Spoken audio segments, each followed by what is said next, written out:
identical solid sphere each of mass 2 kg and radius 10 cm fixed at the end of a light rod. Their separation between center to of the sphere is 40 cm.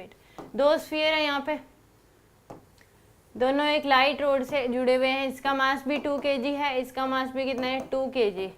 और इनका जो radius है वो 10 centimetre है, इसका radius भी कितना है 10 सेंटीमीटर. इस जो लाइट रोड की लेंथ है ये कितनी हो जाएगी फिर 20 सेंटीमीटर, क्योंकि सेंटर टू सेंटर 40 था तो ये 20 हो जाएगी. Moment of inertia work system, यहाँ से एक्सिस पास करिए इस रोड के सेंटर से ऐसे, और प्लेन से परपेंडिकुलर है रोड के, तो मोमेंट ऑफ इनर्शिया बताना है. तो बाई सिमेट्री हम अगर कहें तो इसके सेंटर से ये वाली लाइन और ये पैरेलल होंगी, तो इसकी अगर इसका इसके अबाउट निकालना है तो ICM प्लस में MD स्क्वायर करेंगे,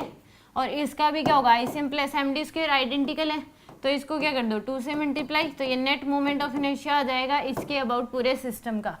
तो यानी कि 2, तो यहाँ पे नेट निकलना है तो दोनों का बाई सिमेट्री सेम होगा, तो अब लिख लो आई नेट की जो वैल्यू है वो क्या हो जाएगी 2 इंटू ICM की वैल्यू 2/5 mr स्क्वायर, तो यानी कि 2 इंटू आर की वैल्यू क्या हो जाएगी आपके पास इसका 10 का स्क्वायर, यानी कि 10 इंटू 10 के पावर -2 का स्क्वायर प्लस में MD स्क्वायर 2 इंटू में ये जो डिस्टेंस है ये कितनी हो जाएगी आपके पास 20, तो 20 इंटू 10 की पावर -2 का स्क्वायर,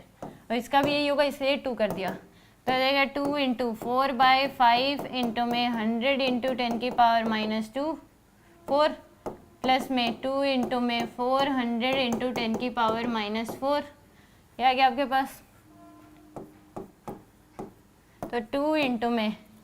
यह आ जाएगा आपके पास 80 इंटू 10 की पावर -4 प्लस में 800 इंटू 10 की पावर -4.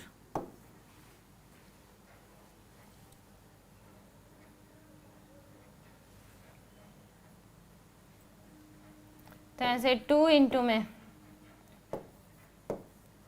जाएगा आपके पास 880 इंटू 10 की पावर -4, तो यहाँ से आपके पास नेट आई की वैल्यू, आई नेट की जो वैल्यू है वो आ जाएगी आपके पास 176 इंटू 10 की पावर -4, यानी कि 176 इंटू 10 की पावर -3 kg मीटर स्क्वायर, तो यानी कि 176 आ जाएगा. आंसर कितना आएगा 176.